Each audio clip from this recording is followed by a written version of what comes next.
अब तक हमने क्या करा था कि मिक्सचर के टाइप पढ़े थे, 3 टाइप का मिक्सचर पढ़ा था हमने, सॉल्यूशन, कोलॉइड और सस्पेंशन। एक चीज़ जो मैंने आपको कहीं बताई होगी ये कि मिक्सचर्स के कंपोनेंट को हम सेपरेट कर सकते हैं, कंपाउंड के कंपोनेंट को सेपरेट नहीं कर सकते, ठीक है। तो आज की क्लास में बेसिकली हम करने के वाले हैं कुछ मिक्सचर्स के कंपोनेंट को सेपरेट करेंगे, मतलब मिक्सचर लेंगे और वो जिस चीज़ से बना उसको हम क्या करने वाले हैं, सेपरेट आउट करने वाले हैं। तो शुरू करते हैं। सबसे पहला है कि iron plus soil, basically iron और सॉइल का मिक्सचर है। अब इसे कैसे सेपरेट करोगे, ठीक है। मुझे आयरन को सॉइल से अलग करना है, लोहे को क्या करना है, मिट्टी से अलग करना है। तो लोहे को मिट्टी से कैसे अलग करोगे, ध्यान से समझना। अगर मैं आपसे बोलूँ आयरन की प्रॉपर्टी होती है क्या, कि आयरन एक मैग्नेटिक सब्सटेंस है। आयरन के एक मैग्नेटिक सब्सटेंस है सर। अगर यहाँ पर मिट्टी है और उसमें थोड़ा बहुत कहीं पे लोहा गिरा हुआ है, अगर कोई बंदा यहाँ से कोई मैग्नेट लेके जाए, जैसे मैग्नेट उसके पास आएगा सारा आयरन के अंदर उस मैग्नेट में चिपक जाएगा। That is called magnetic separation. इसे हम क्या बोलेंगे, मैग्नेटिक सेपरेशन, ठीक है। आप लोगों ने अक्सर देखा होगा ना, एक बार रोड पे कुछ अजीब से लोग जा रहे हैं, बेसिकली कूड़ा बनने वाला, वो क्या करता है अपने साथ एक रस्सी में ना मैग्नेट बांध के चल रहा होता है, थोड़ी थोड़ी देर पे क्या करते हैं मैग्नेट को ऊपर खींचे उसमें से कुछ निकालता अपने झूले में रख लेता है। तो दैट इज मैग्नेटिक सेपरेशन, याद रहेगा।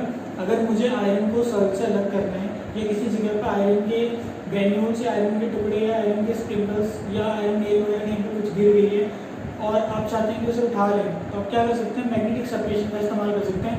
जैसे आप किसी एरिया से मैग्नेट को लेके जाते हैं तो वहाँ पे जितनी भी आयरन की चीज़ें सारी की सारी क्या होंगी, मैग्नेट पर अट्रैक्ट हो जाएगी। क्यों, क्योंकि आयरन एक मैग्नेटिक सब्सटेंस है।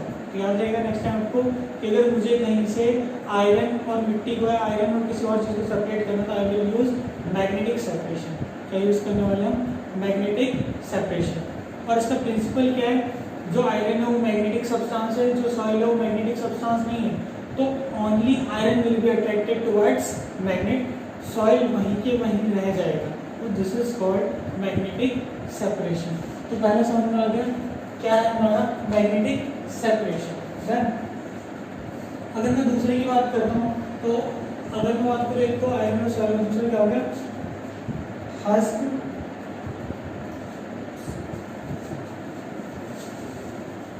Grain from husk.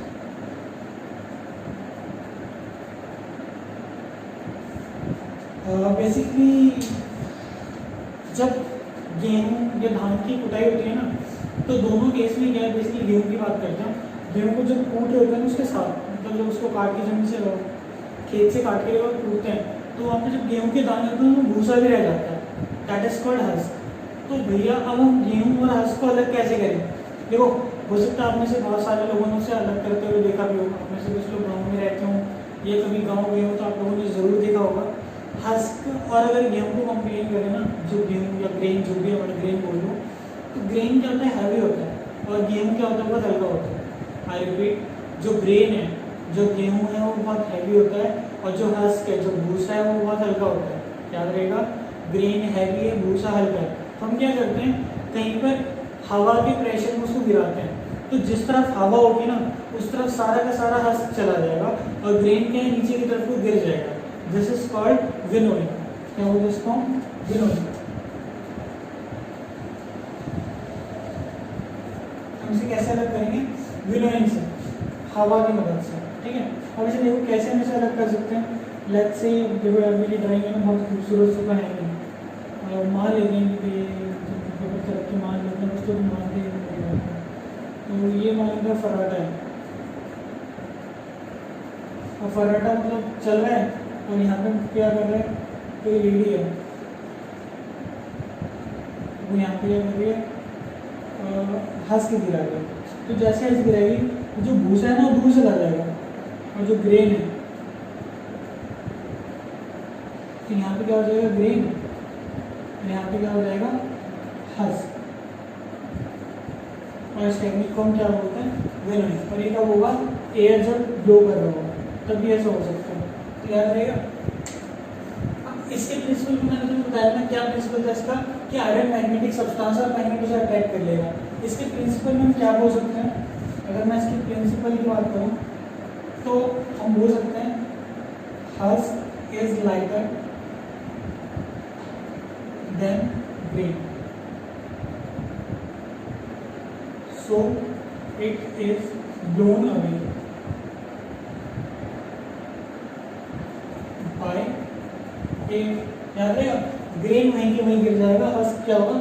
हवा के प्रेशर से बह जाएगा। तो दो सेपरेशन हो गए, एक ग्रेन फ्रॉम हस्क और दूसरा आयरन फ्रॉम सॉइल। अगली बार दोनों को जल्दी लिखो, फिर हम अगले की बात करते हैं कि अगला कैसे सेपरेट होने वाला है। ठीक है, जल्दी नहीं दोनों बोले एकदम तड़कते भड़कते स्पीड से, जल्दी हम अगला क्वेश्चन करेंगे। भैया मेरा कर लिया होगा।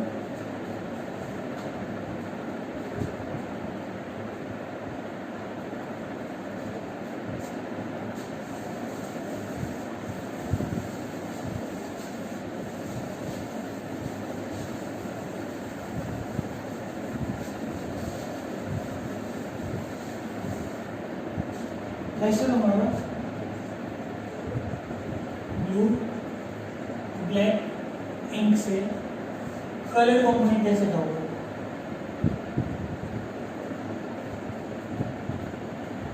Basically dye. क्या टॉपिक है आपका? ब्लू ब्लैक इंक से कलर कॉम्पोनेंट कैसे ढाओगे? इसका मैं क्वेश्चन करता हूँ। जो कलर इंक होती है ना, इंक में दो पार्ट होते हैं, पानी और एक डाई। तो बेसिकली हमें पानी और डाई को अलग करना है। तो हम कैसे अलग करेंगे? तो दिमाग पे जोर डालना। देखो सिंपल सी बात है, अगर मैं पानी और डाई को गर्म करूँगा, अगर मैं पानी और डाई को क्या करता हूँ? गर्म करता हूँ, तो पानी तो वेपराइज होकर उड़ जाएगा, लेकिन डाई सॉलिड है, वो वेपराइज होकर उड़ेगा नहीं, वो वहीं रह जाएगा। तो हो गया सेपरेट। याद रहेगा हम कैसे सेपरेट करने वाले हैं? इवेपोरेशन से। ठीक है, अभी समझने की जरा कोशिश करते हैं कैसे करेंगे। लेट्स से आपने ये कोई इस चीज़ के ऊपर आपने रख के इसको क्या कर दिया? हमने ट्राइपॉड स्टैंड वगैरह कुछ इस करके हमने हीट कर दिया, कंसन फ्लेम लगा दिया और यहाँ से ज्वाला जल रही है, ये तुम्हारा बर्नर एक कैंडी कुछ भी दे दिया है। यहाँ पे मैंने एक चाइना डिश रख दी है। चाइना डिश में अगर मैं ध्यान दूँ,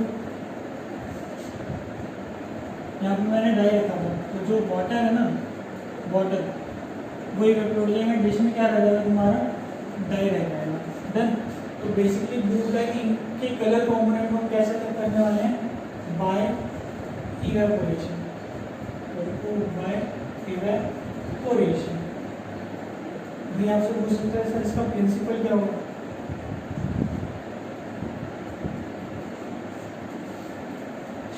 प्रिंसिपल सिद्धांत। ये इसका प्रिंसिपल क्या होने वाला है? ध्यान से देखना। अगर मैं बात करता हूँ blue black ink has water which on heating evaporates,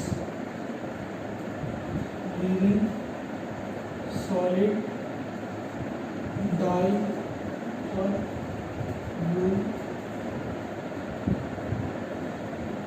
black colored compound।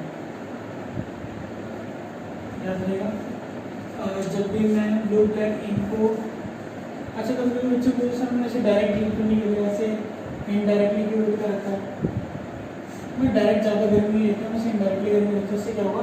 थोड़ा थोड़ा करके पानी का पेट होगा, ज़्यादा हीट नहीं देनी, थोड़ा थोड़ा पानी का पेट होगा और हमारा जो डाई है वो वहीं पर रह जाएगा। ठीक है, और इसको बेसिकली ऐसे भी नहीं करते, हम इसे 2-3 स्टेप में करते हैं।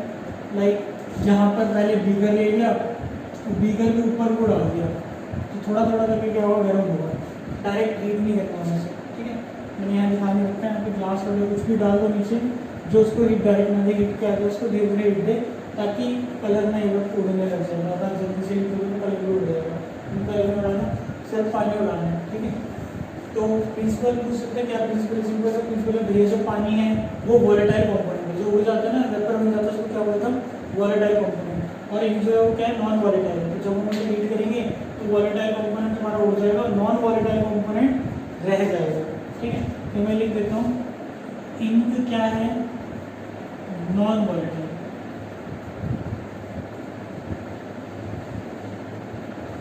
और जो तुम्हारा वाटर था उसके अंदर इंक जैसे भाई डाई हो, डाई तुम्हारा नॉन वॉलेटाइल था, वाटर क्या तुम्हारा वॉलेटाइल है, वॉलेटाइल कंपोनेंट है। तो बेसिकली इसको जल्दी एक बार नोट डाउन कर लो, बहुत आसान सा टॉपिक है और तुम्हें समझ भी आ गया होगा। तो इतना मस्त टॉपिक है।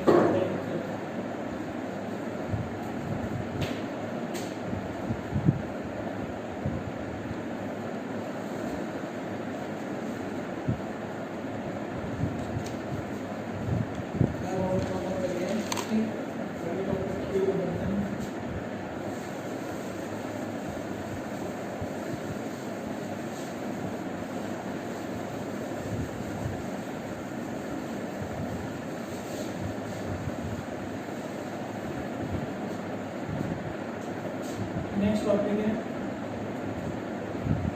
Cream from milk.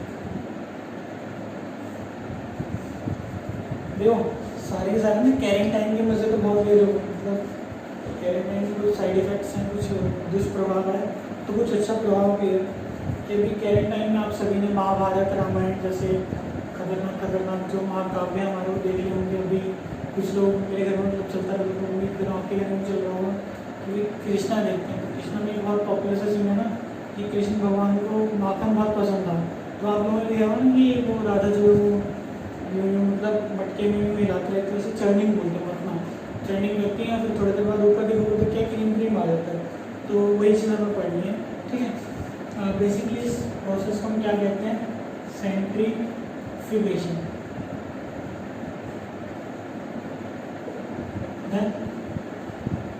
Centrifugation question आपका क्रीम फ्रॉम मिल्क कैसे अलग करोगे, दैट इज सेंट्रीफ्यूगेशन मेथड से। फिर सेंट्रीफ्यूगेशन का प्रिंसिपल क्या है, ये ब्ला ब्ला ब्ला, सेंट्रीफ्यूगेशन के और यूजेस क्या हैं, ब्ला ब्ला ब्ला, जो भी है डिस्कस करते हैं एक एक करके, समझना शुरू होने जरूरी। पहले बात करता हूँ कि क्रीम को मिल्क से अलग करने के लिए स्ट्रेटजी क्या है, ध्यान से सुनना। जो मिल्क है ना, मिक्सचर है, मिल्क में बहुत सारी चीज़ें होती हैं, बहुत सारी चीज़ों में वाटर है, ठीक है, कैल्शियम है, मतलब कुछ कुछ ऐसी चीज़ें, कैल्शियम है, वाटर है, ठीक है, इसके अलावा क्रीम है। तो जो क्रीम वाला पार्ट है दूध का वो हल्का होता है, जो क्रीम वाला पार्ट है दूध का वो क्या होता है, हल्का होता है।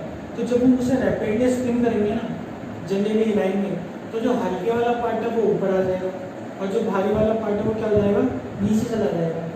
आपने से अगर किसी ने कभी कोल्ड कॉफ़ी पी हो, कुछ लोगों को है ना मेटलिक बोतल्स में कॉफ़ी बनाने का बहुत मज़ा आता है। तो अगर जल्दी उसको जल्दी हिलाओगे ना कोल्ड कॉफ़ी के डब्बे को, तो खोलने का आप क्या देखोगे, ऊपर सफ़ेद सा झाग सा बनता है। या आप में से किसी ने कभी दूध के पैकेट को जल्दी हिलाया हो तो उसमें भी दूध में जो क्रीम वगैरह ऊपर की तरफ को आ जाता है, और जो दूध का मीट वाला पार्ट है ना, भारी वाला पार्ट, वो नीचे जाता है। तो दैट इज सेंट्रीफ्यूगेशन। सेंट्रीफ्यूगेशन तो बेसिकली क्या होता है समझ लिया आपने, तो दोबारा सुन लो। जब हम रैपिडली स्पिन करते हैं, जल्दी घुमाते हैं, तो lighter particles are forced to settle down lighter particles are forced to come off the surface and heavier particle settle down. भारी पार्टिकल नीचे बैठ जाता है और हल्का पार्टिकल ऊपर आता है, भारी पार्टिकल नीचे बैठ जाता है, हल्का पार्टिकल ऊपर आ जाता है। तो ये किस चीज़ की प्रिंसिपल है, सेंट्रीफ्यूगेशन की। याद रहेगा। तो बेसिकली सेंट्रीफ्यूगेशन की प्रिंसिपल की बात करते हैं, एक बार जल्दी दे देते हैं। तो मुझे क्रीम फ्रॉम मिल्क कैसा लगता है, सेंट्रीफ्यूगेशन से प्रिंसिपल की बात करें।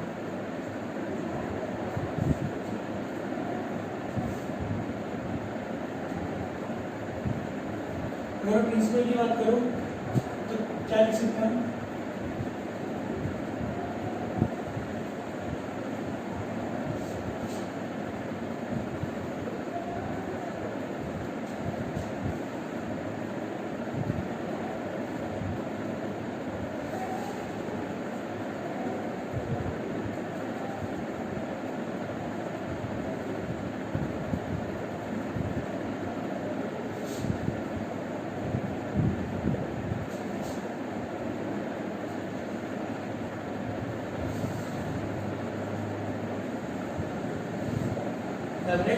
Lighter particles are forced to come to the surface and heavier particles settles down at bottom when spin rapidly. ठीक है, तो क्या होगा, जो तुम्हारा क्रीम है वो ऊपर आ जाएगा क्योंकि लाइटर है,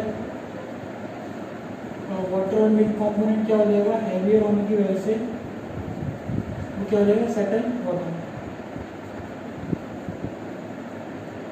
हम उसे क्रीम के ऊपर से निकाल देंगे। इस चीज़ की और एप्लीकेशंस क्या हो सकती हैं?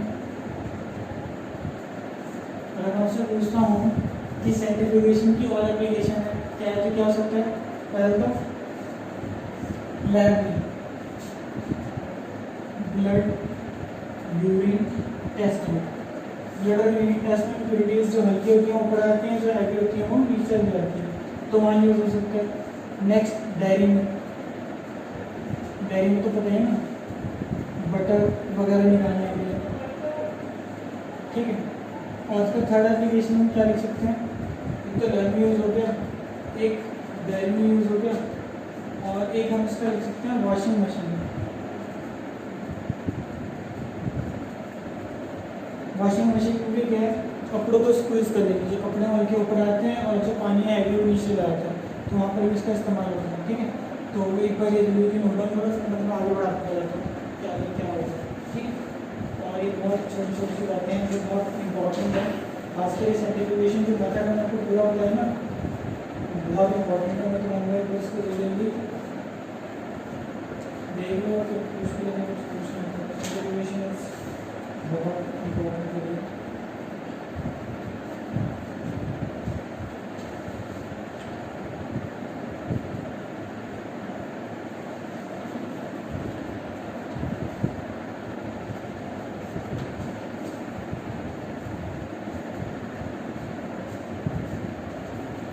आप लोगों ने नोट डाउन कर लिया होगा।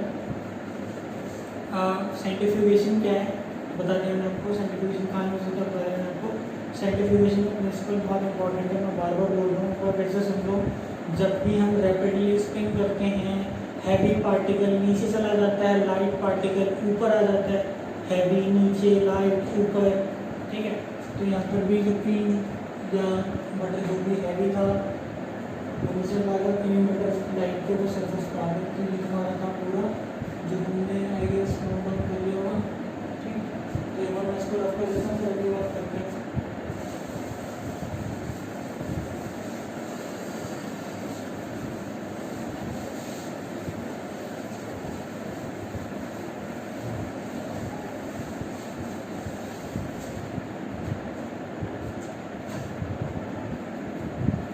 नेक्स्ट हमारा हाउ विल यू separate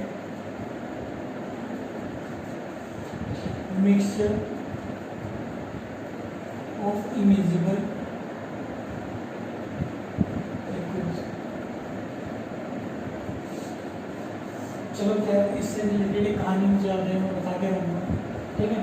अब पता नहीं आप लोगों ने बचपन में एक्सपेरिमेंट करे होंगे नहीं करेंगे, मैंने एक्सपेरिमेंट बहुत करे हैं, मतलब नेगेटिव एक्सपेरिमेंट, और मैं पिटा भी बहुत हूँ।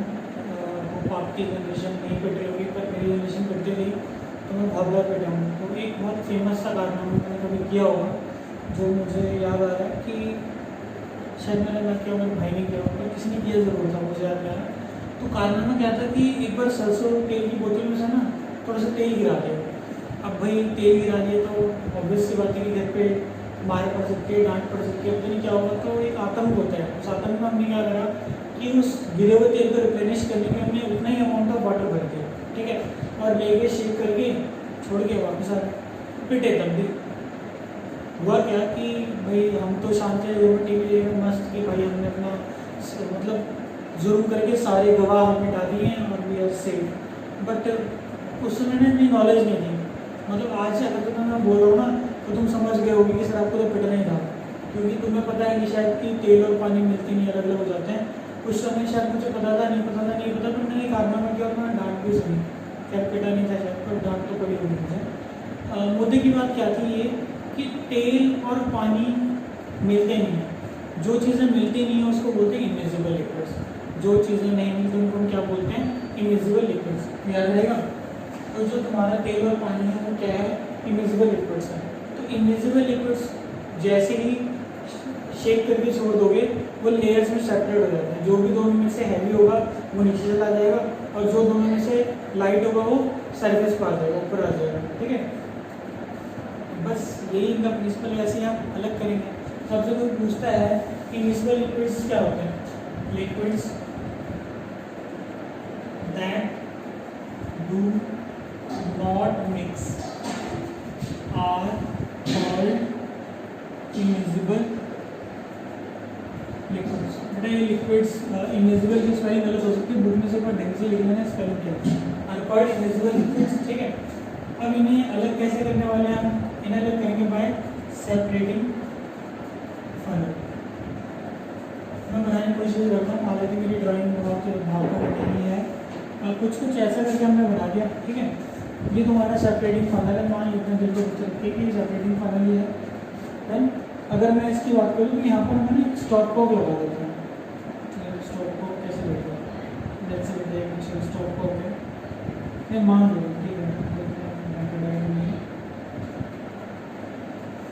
और यहाँ पर मैं एक कलेक्ट करने के लिए कुछ बर्तन रखा हुआ है और इसमें पहला लिक्विड ये ना और दूसरा लिक्विड ये cross cross cross cross cross पहला लिक्विड है। तो जो भी हैवी है इसी चीज़ में इसको थोड़ा लगता है। अब होता क्या है, जैसे हमने दोनों लिक्विड्स को मिक्स करा, दो लिक्विड यहाँ तक टोटल लिक्विड इसमें मिक्स है, तो अपने आप क्या होगा, लेयर बन जाएगी। जो लाइट वाला लिक्विड था ना, हल्के वाला, वो नीचे आ चुका है, जो भारी वाले लिक्विड का क्या आ गया, ऊपर आ गया। अब यहाँ पर क्या है, स्टॉप कॉक होता है। क्या होता है? Stop Kock. स्टॉप कॉक का हम क्या करने वाले हैं, हल्का से नलका टाइप से खोल दिया, जैसे नलकी को हल्का बोलूँगा, यहाँ से जो हैवी वाला गिरना शुरू होगा और इस बीकर में क्या होगा, जमा हो जाएगा। थोड़ी देर बाद क्या होगा, यहाँ पर सिर्फ लाइट लिक्विड रह जाएगा, और जैसे ही लाइट लिक्विड नीचे गिरना शुरू करना बंद कर दिया, जब बंद करूँगा तो क्या होगा, लाइट लिक्विड या ऑयल यहाँ रह जाएगा, और जो वाटर था, वाटर या हैवी, वो नीचे बीकर में क्या हो जाएगा, कलेक्ट हो जाएगा। ठीक है, तो इसका प्रिंसिपल पूछ लेते हैं कभी।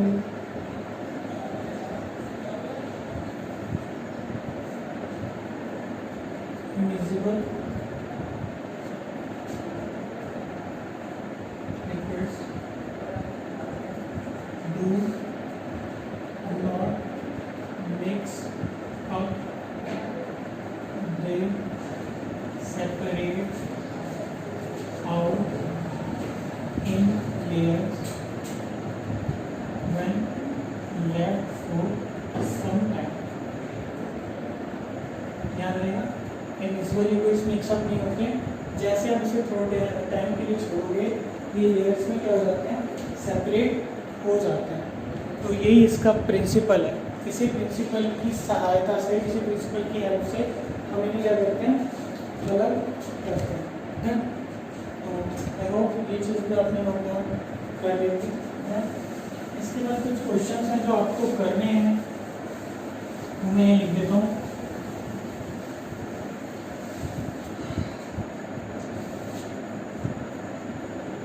Right applications of centrifugation. ठीक है, also write its principle. Principle भी लिखना। नेक्स्ट नंबर में आपको कॉलराइड सस्पेंशन, इनके कैरेक्टर्स लिखने हैं। अब वो मैंने डिफाइन टेबल इफेक्ट। और नंबर पे how will you separate mixture of two invisible liquids.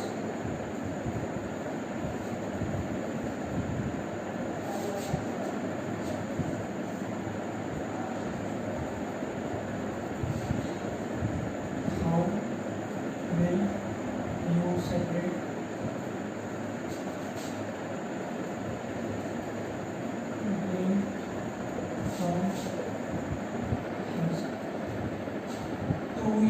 से ये 4 क्वेश्चन 5 क्वेश्चन जो आपको करने हैं, ठीक है। तो मिलता हूँ अगली क्लास में, तब तक के लिए बाय। और ये क्वेश्चन सारे मुझे चाहिए। और तुम लोगों को मैं फिर एक बार क्लियर कर देता हूँ, हर क्लास का एक होमवर्क है जो वीडियो में मैं करा रहा हूँ, वो चीज़ें तुम्हें करनी है। उससे रिलेटेड चीज़ें हैं, उससे रिलेटेड क्वेश्चन आप लोगों के पास अगर किसी बुक में है तो उन क्वेश्चन को सॉल्व करो, अगर नहीं हो रहे तो मुझसे पूछो, ठीक है। तो पॉजिटिवली मैं चाहता हूँ कि आप सभी के सभी वीडियो भी देखें और काम भी करें। और मिलते हैं आप सभी क्लास में, तब तक के लिए बाय।